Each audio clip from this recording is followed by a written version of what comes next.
Ukrainian President Vladimir Zelensky joined Donald Trump and J.D. Vance in the Oval Office today, and it was awful. It devolved into a shouting match, with the press conference being canceled and no mineral rights or any type of security agreement being signed. The only person that benefited from this entire display of cowardice was Vladimir Putin.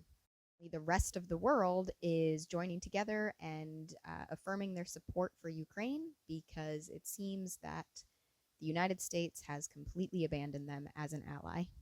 Zelensky held firm and stood up for his people against a Putin puppet in Donald Trump. Not only was the President of the United States being a hostile aggressor to him, but the press in that room is now handpicked by Donald Trump himself.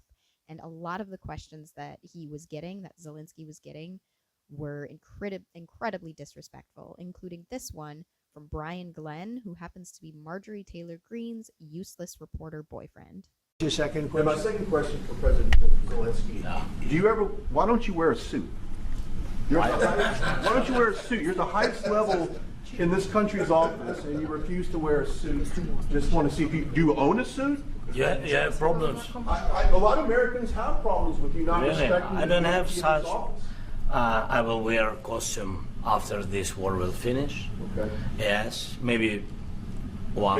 Maybe something like yours. Yes. Maybe something better. I don't know. We will see. Maybe something cheaper than. Yeah. Thank you. President Trump.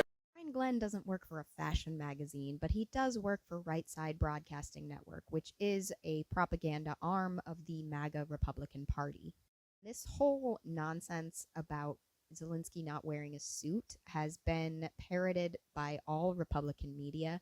They act like it's this incredibly insulting thing, but he is a president at war. Like he says, I have much more serious things to deal with than wearing a suit. And I like how he called it a costume. He was like, I'll wear a costume once this war is over for you. Honestly, though, if he was wearing a suit, the entire right-wing media would just coalesce around the idea that he's a president. He claims to be a president at war, but he's spending all of our tax dollars on suits. It's a no-win situation for him, and it is incredibly insulting. And also, Brian, be a grown-up. Like, you're talking to two heads of state and you're asking about suits. That's pathetic. Donald Trump is then asked a question by a OAN reporter that's basically along the lines of, why are you the bravest, strongest man in the world? And Trump loves it, but it ends up, his answer devolves into talking about how October 7th would have never happened if he was president. Macron and Keir Starmer at the White House this past week, both of whom praised your courage and conviction to lead the pathway towards peace. Yes. Part of that involved, though, re-engaging Russia in diplomatic relations, something that previous leaders lacked the conviction to do so. What gave you the moral courage and conviction to step forward and lead that? Oh, I love this guy. Who are you with? One American News, sir. Well, that's why I like him. One American News does a great job. I like the question.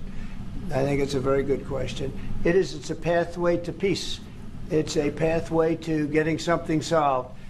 And I feel that as the head of this country, I have an obligation to do that. Plus, we're very much involved. We got involved. It's too bad we got involved because there should have been no involvement, because there should have been no war. And there shouldn't have been October 7th. That would have never happened. As you know, Iran was broke. There's also a very weird moment where Trump says that he likes Zelensky's clothes. And he's like, oh, I don't know if you and Brian like each other, whatever. And you hear like J.D. Vance laugh, and it's really uncomfortable. And Zelensky's response is to basically say, I have more serious things to deal with. If I can answer. President Yes, if I Zelensky. can answer. Please, Sorry. go ahead. Please. And I do like your clothing, by the way. Yeah, really? Even though I think he's a great guy, Yeah. by the way. I don't know if you two like each other, but you know what? I think No, he's why? I like beautiful. this guy. I don't know I think him. he's dressed beautifully. So I have more. I have more serious things than answer on such Yes, questions. sure, that's a I will good- answer on more serious good questions statement. if I can. Yes. What's more important, though, is what Zelensky says after that. And I'm going to play his whole answer, which is about security guarantees and why he doesn't think that Putin is a serious person to negotiate with, that they need security guarantees or else Putin will just keep coming after them. So please, about security guarantees. and about just ceasefire. We can't just speak about ceasefire and speak and speak. It will not work. Just ceasefire will not never work, because I'm like a president. I have this experience, and not only me. Ukraine before my presidency, from the 2014, Putin broken 25 times. 25 times he broken his own signature. 25 times he broken ceasefire. But he never broke to me. He never broke to me. No, you were the president. You were the president during. He never broke to me. In 2016, you've been the president, Mr. President. You've been the president, but he had, of course, not with you, but he had during those periods. He had conversations with our side, and we had Normandy format. You know, the France, Germany, Ukraine, and Russia, and he broken 25 times. That's why we will never accept just ceasefire. It will not work without security guarantees. Security guarantees, maybe President is right about this document and other, but this document is not enough. Strong army is enough, because his soldiers afraid, Putin's soldiers afraid of our soldiers when we're strong enough. If we are not strong enough, if we are empty, if our storage is empty, we can't defend our land. Today, you know, he knows that we have, all the world knows that we have meeting, yes? Why he's using ballistic? Putin today using ballistic on our hospitals, schools, and etc. Ballistic. So he knows that we are here, and that President Trump is really have goodwill to stop this war. And you hear now the president. So why he's using? So he doesn't want to stop. He doesn't want. But I hope that we will do it. Really, we'll do it. Security, when we speak about security guarantees, when the Europeans are ready for contingents, they need USA backstop. If there will not be United States, we will not never have any contingents, strong contingents from the Europeans, because they don't want to divide alliance, connection between the United States as the main and strongest ally and Europeans. And this is crucial, this is important. That's what we want to speak about very much. This is very important. And air defense. So air defense, really, we have big deficit with all these systems, and we need to provide this. We need it very much.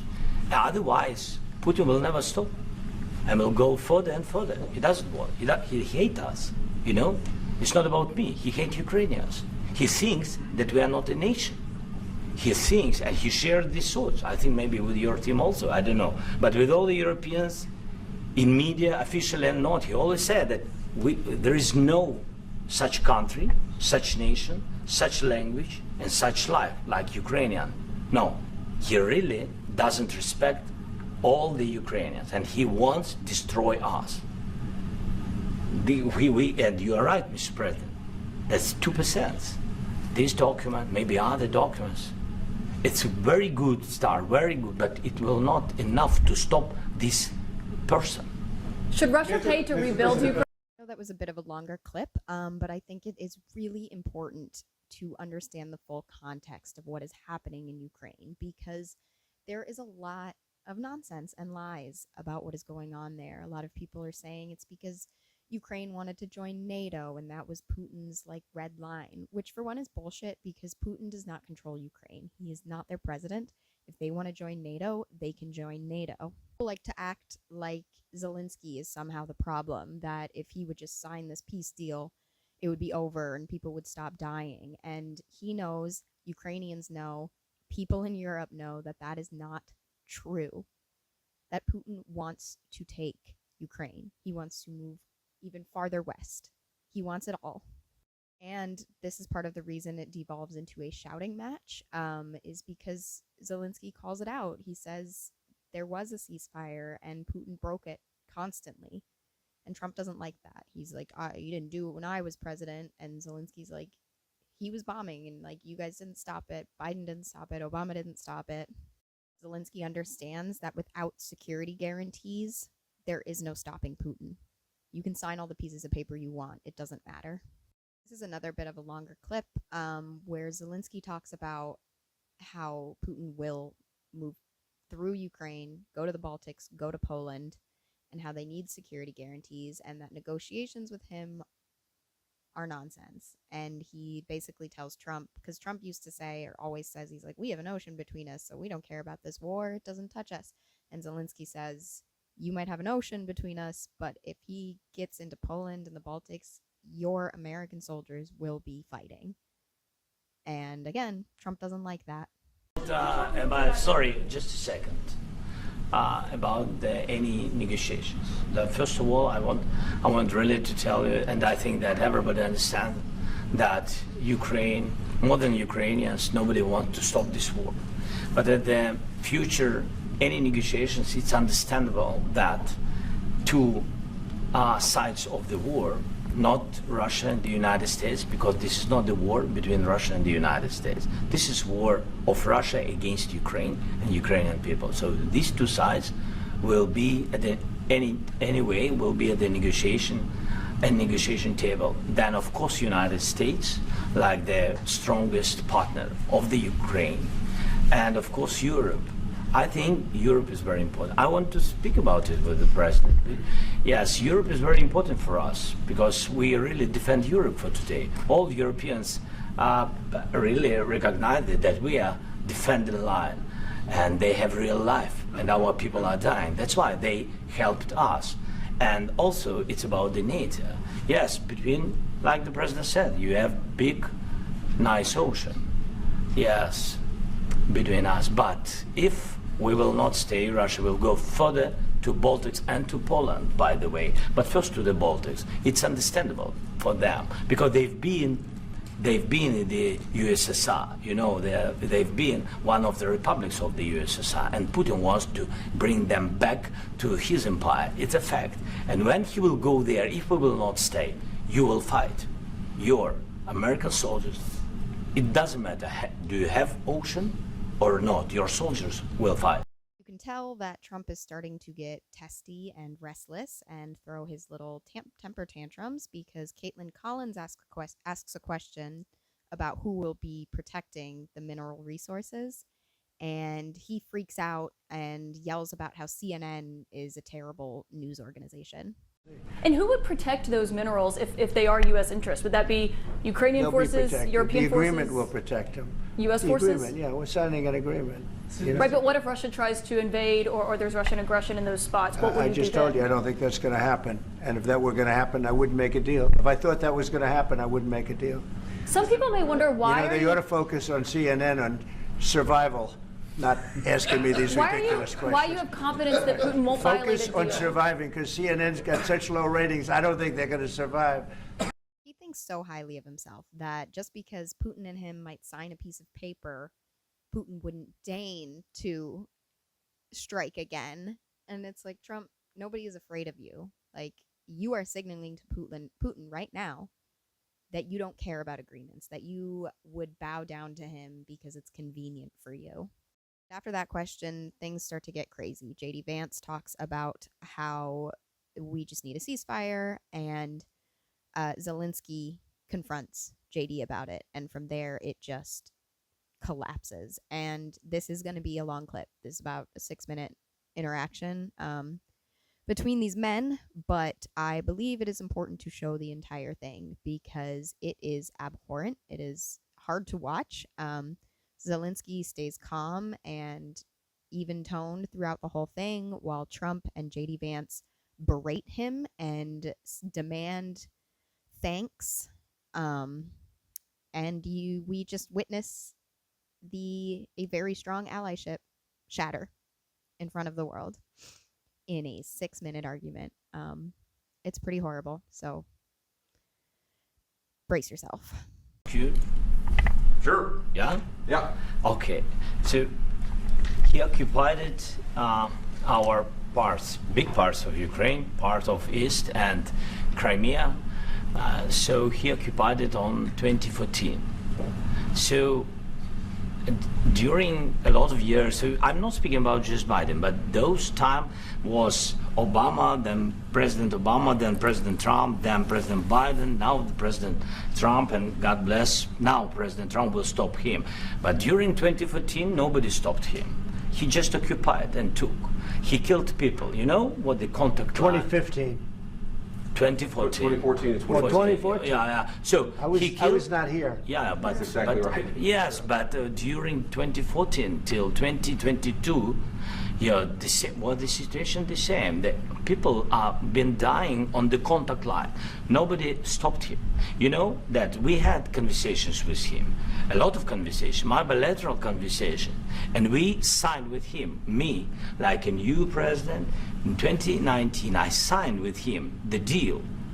I signed with him, Macron and Merkel, we signed ceasefire. Ceasefire. All of them told me that he will never go. We signed him with gas contract. Yes, but after that, he broken this ceasefire. He killed our people and he didn't exchange prisoners. We signed the exchange of prisoners, but he didn't do it. What kind of diplomacy, JD, you are speaking about? What do you mean? I'm talking about the kind of diplomacy that's going to end the destruction of your country. Yes, but if you are not strong... Mr. President, with respect, I think it's disrespectful for you to come into the Oval Office and try to litigate this in front of the American media. Right now, you guys are going around and forcing conscripts to the front lines because you have manpower problems. You should be thanking the President for trying to bring an end to this conflict. Have you ever been to Ukraine that you say what problems we have? I have been to. Come once. I've actually watched and seen the stories, and I know what happens is you bring people, you bring them on a propaganda tour, Mr. President. Do you disagree that you've had problems? What? Bringing people into your military? We have problems. And do you think that it's respectful to come to the Oval Office of the United States of America and attack the administration that is trying to prevent the destruction of your country? A lot of questions. Let's start from the beginning. Sure. First of all, during the war, everybody has problems. Even you, but you have nice ocean and don't feel now, but you will feel it in the future. God bless. You don't know that. God bless. God bless. You will not have a war. Don't tell us what we're going to feel. We're trying to solve a problem. Don't tell us what we're going to feel. I'm not telling you. Because you're in no position to dictate that. Remember this. You're in no position to dictate what we're going to feel. We're going to feel very good. You will feel influence. We're going to feel very good and very strong. You will feel influence. You're right now not in a very good position. You've allowed yourself to be in a very bad position, and he happens to be right about it. From the very beginning of the war. You're not in a good position. You don't have the cards right now. With us, you start having cards. Playing cards. But right now, you don't. You're playing cards. Mr. President. You're playing cards. Serious. You're gambling with the lives of war. millions of people. You're you gambling with World War III. You're gambling with World War III. And what you're doing is very disrespectful to the country, this country. That's back to you. Far more than a lot of people said they should have. Have you said thank you once? This entire meeting? Times. No, in this entire meeting, have you said thank you? Today. You went to Pennsylvania and campaigned for the opposition in October. Offer some words of appreciation for the United States of America and the president who's trying to save your country. Please, you think that if you will speak very loudly about the war, you can... He's not speaking loudly. He's not speaking loudly. Your country's in big trouble. Can I answer? Wait a minute. No. You've done a lot of talking. Your country is in big trouble. I know. You're not winning. I know. You're not winning this. You have a damn good chance of coming out okay because of us. Mr. President, we are staying in our country, staying strong from the very beginning of the war. We've been alone, and we are thankful. I said thanks you haven't in been this alone. cabinet, you and not been only alone. in this cabinet. We gave you, through this stupid president, $350 billion. You voted we gave for you your military equipment, and your men are brave, president. but they had to use our military. What about if you didn't have our military equipment, if you didn't have our military equipment, this war would have been over in 2 weeks. In 3 days, I heard it from Putin. In 3 days, this is something maybe new. less. In 2 weeks, of course, yes. It's going to be a very hard thing to do business like this. I tell you. To say thank you. I said a lot of times thank you to American people. Except that there are disagreements, and let's go litigate those disagreements rather than trying to fight it out in the American media when you're wrong. We know that you're wrong. But you see, I think it's good for the American people to see what's going on. I understand, sir. I think it's very important. That's why I kept this going so long. You have to be thankful. You don't have the cards. Thankful. You're buried there. Your people are dying. You're running low on soldiers. Listen, you're running low on soldiers. It would be a damn good thing. And then you tell us, I don't want a ceasefire. I don't want a ceasefire. I want to go and I want this. Look. If you could get a ceasefire right now, I tell you, you take it so the bullets stop flying and your men stop getting killed. Of course, we want to stop the war. But you're saying you don't want a ceasefire? But I said to you, I want a ceasefire. With guarantees. Because you'll get a ceasefire faster than an agreement. Ask our people about ceasefire, what they think. That wasn't it doesn't with matter me. For you what, that what wasn't this with me. means. That was with you. a guy named Biden who was not a smart person. This That was is your, with, this that was is with your Obama. president. It was your president. Excuse me. That was with Obama, who gave you sheets, and I gave you javelins. Yes. I gave you the javelins to take out all those tanks. Obama gave you sheets. In fact, the statement is Obama gave sheets and Trump gave javelins. You got to be more thankful, because let me tell you, you don't have the cards. With us, you have the cards. But without us, you don't have any cards. I know that was a lot. It was pretty awful to watch. Trump is a bully.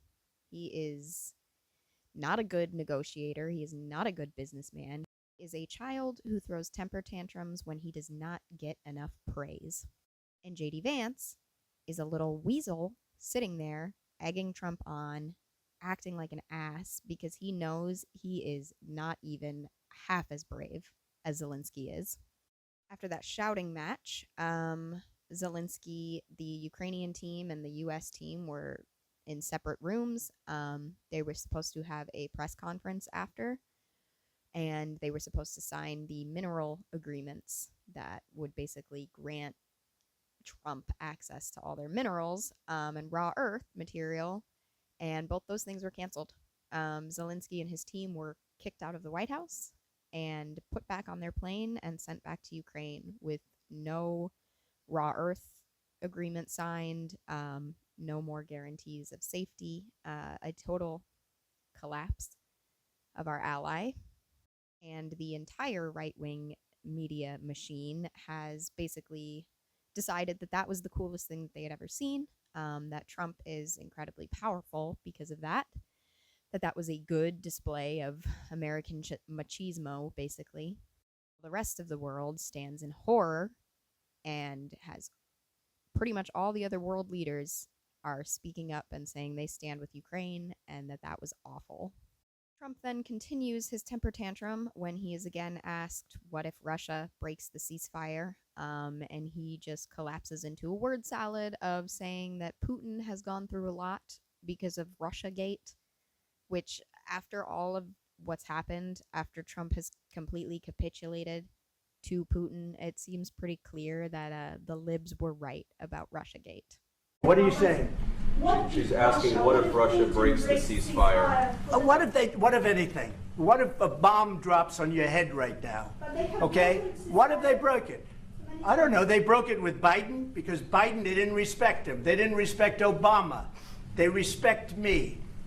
Let me tell you, Putin went through a hell of a lot with me. He went through a phony witch hunt where they used him and Russia.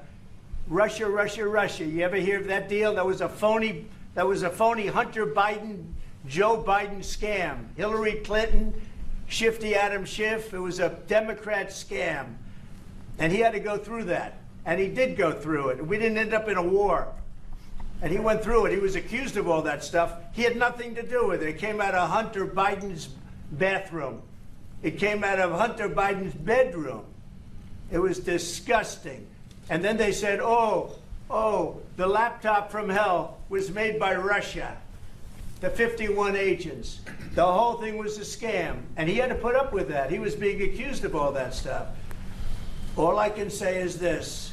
He might have broken deals with Obama and Bush, and he might have broken them with Biden. He did, maybe. Maybe he didn't. I don't know what happened. But he didn't break them with me. He wants to make a deal. I don't know if you can make a deal. The problem is, I've empowered you to be a tough guy. And I don't think you'd be a tough guy without the United States. And your people are very brave. But you're either going to make a deal or we're out. And if we're out, you'll fight it out. I don't think it's going to be pretty, but you'll fight it out. But you don't have the cards. But once we sign that deal, you're in a much better position. But you're not acting at all thankful. And that's not a nice thing. I'll be honest, that's not a nice thing. All right, I think we've seen enough. What do you think? What's this Trump Trump is a senile old man blabbing about Hunter Biden's laptop in Hunter Biden's bathroom. I do not know what that is in reference to. I think he's confusing his own stolen documents being found in Mar-a-Lago's bathroom with the Hunter Biden conspiracies. But he is a coward, a toddler, and has been a puppet of Russia since the 1980s. President Zelensky does not deserve what is happening to him or his people, and I am glad that the rest of the world is standing up because no one can count on Donald Trump anymore except for Vladimir Putin. Thank you for watching and for getting through those clips with me. Like and subscribe for more political content.